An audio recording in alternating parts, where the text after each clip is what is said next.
Praise the Lord.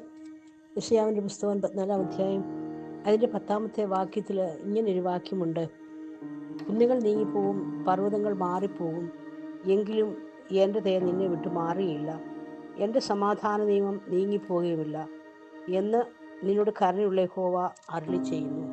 ഇവിടെ ഒരു അചഞ്ചലമായ സ്നേഹത്തെക്കുറിച്ചാണ് പറഞ്ഞിരിക്കുന്നത്. ആ കർത്താവിൻ്റെ സ്നേഹം മാറത്തില്ല. ഒരു ഇറ്റേണൽ പ്രസൻറ്റ്. ആശ്രയമായിരിക്കുന്ന കുന്നുകൾ, ആശ്രയമായിരിക്കുന്ന മലകൾ, ഇതെല്ലാം പോയേക്കാം.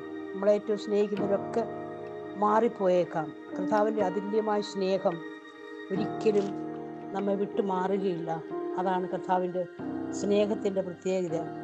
ജീവിതം മുഴുവൻ നമ്മെ താങ്ങുന്നൊരു സ്നേഹം, കൈവിടാത്തൊരു സ്നേഹം, ജീവിതത്തിൽ വലിയ വിജയം നേടുന്ന ഒരു ദൈവത്തിൻ്റെ സ്നേഹം. ദൈവത്തിൻ്റെ സ്നേഹത്തിൻ്റെ പ്രത്യേകത വിലാപങ്ങളുടെ പുസ്തകം 3 അധ്യായം അതിൻ്റെ 22 വാക്യത്തിൽ പറയുന്നുണ്ട്.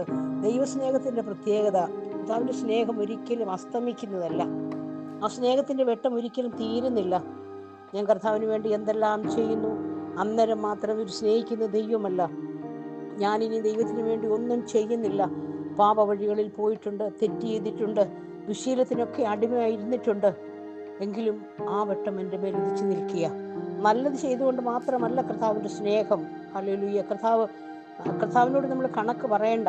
കർത്താവിൻ്റെ സ്നേഹം ഒരിക്കലും അസ്തമിക്കുന്നില്ല. നമ്മുടെ നന്മയുടെ നമ്മൾ ദൈവത്തിന് ചെയ്ത നന്മയുടെ കണക്ക് നോക്കിയല്ല ദൈവം നമ്മളെ സ്നേഹിക്കുന്നത്. 3:23 പറയുന്നുണ്ട്, കർത്താവിൻ്റെ സ്നേഹം അത് പുതിയതാ. മനുഷ്യൻ്റെ സ്നേഹത്തിന് ഒരു പരിധിയുണ്ട്. കർത്താവിൻ്റെ സ്നേഹം പുതിയതാ. ഇന്നലെ എന്താ സ്നേഹിക്കാഞ്ഞ് എന്ന് ചോദിക്കേണ്ട. ഓരോ ദിവസം തോറും അത് പുതിയ സ്നേഹമാണ്. നമ്മളൊക്കെ പറയാറില്ലേ, പണ്ടെന്തൊരു സ്നേഹമായിരുന്നു നിനക്ക്, പണ്ടെന്തൊരു കരുതലായിരിക്കും നിനക്ക്, ഒന്ന് പ്രാവശ്യം കണ്ടില്ലേ എന്നെ വിളിക്കുമായിരുന്നു, ഇപ്പോൾ എന്നോട് സ്നേഹമില്ല എന്ന് പറയും.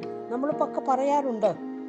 നമ്മുടെ ജീവിതത്തിൻ്റെതായ ഇരുളറിഞ്ഞ സാഹചര്യത്തിലൊക്കെ കർത്താവിൻ്റെ സ്നേഹം അത് തീരുന്നതല്ല.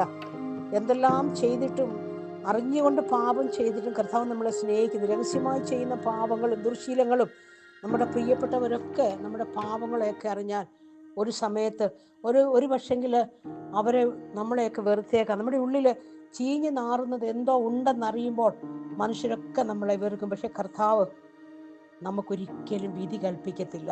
മനുഷ്യൻ നിനക്ക് വിധി കൽപ്പിക്കും, മനുഷ്യൻ നിന്നെ മാറ്റി നിർത്തും. എന്നാൽ ഒരിക്കലും ദൈവം നമ്മെ മാറ്റി നിർത്തത്തില്ല. ദൈവത്തിൻ്റെ വചനം പറയുന്നു, ദൈവത്തിൽ വിശ്വസിപ്പീൻ. ഹല്ലേലൂയ. നിങ്ങളുടെ ഹൃദയം കലങ്ങി പോകരുത്. ദൈവത്തിൽ വിശ്വസിക്കാനാ കർത്താവ് പറഞ്ഞേക്കുന്നേ. ഹൃദയം കലങ്ങുന്ന അവസ്ഥയുണ്ട്, ദൈവത്തിൽ വിശ്വസിക്കണം. ഹൃദയം കലങ്ങാൻ സാധ്യതയുണ്ട്. അതുകൊണ്ടാണ് കർത്താവ് പറഞ്ഞേ, എന്നിൽ വിശ്വസിപ്പീൻ. സഹിക്കാൻ കഴിയാത്ത ഭാരങ്ങളും മറ്റുള്ളവരെ ഫേസ് ചെയ്യാൻ കഴിയാത്ത വിധമുള്ള ഘട്ടങ്ങൾ നമ്മുടെ ജീവിതത്തിൽ കടന്നു വരുമ്പോൾ ഒന്നോർക്കണം, ഈ ഭൂമിയിൽ എല്ലാം താൽക്കാലികമാണ്. ഒന്നും നിലനിൽക്കുന്ന നമുക്കില്ല. നമ്മളെ സന്തോഷിപ്പിക്കാനും നമ്മളെ വിശ്വസിപ്പാനും കഴിയുന്ന ഒരാൾ നമ്മൾ മാത്രമാണ്. ഇവിടെ എല്ലാം താൽക്കാലികമാണ്. ഹല്ലേലൂയ. അതുകൊണ്ട് നമ്മുടെ ജീവിതത്തിൽ നമ്മളെ സന്തോഷിപ്പിക്കുവാനും നമ്മളെ ആനന്ദിപ്പിക്കുവാനും നമ്മൾ രക്ഷപ്പെടുമെന്ന് ഉറച്ചു വിശ്വസിക്കാനും, ഞാൻ രക്ഷപ്പെടും, ഞാൻ ജീവനോടെ യഹോവയുടെ പ്രവൃത്തികളെ വർണ്ണിക്കുമെന്ന് പറയാനും നമുക്ക് മാത്രമേ പറ്റത്തുള്ളൂ. അത് നമ്മൾ പ്രതീക്ഷിക്കണം. രോഗമാണോ, കുടുംബ പ്രശ്നമാണോ, കടമാണോ, വിശ്വസിച്ചാൽ നീ ദൈവത്തിൻ്റെ മഹത്വം കാണും. ഹല്ലേലൂയ. ഇന്ന് രാത്രിയിൽ ഈ വചനങ്ങളാൽ കർത്താവ് നമ്മളെ അനുഗ്രഹിക്കുമാറാകട്ടെ. Okay, God bless you.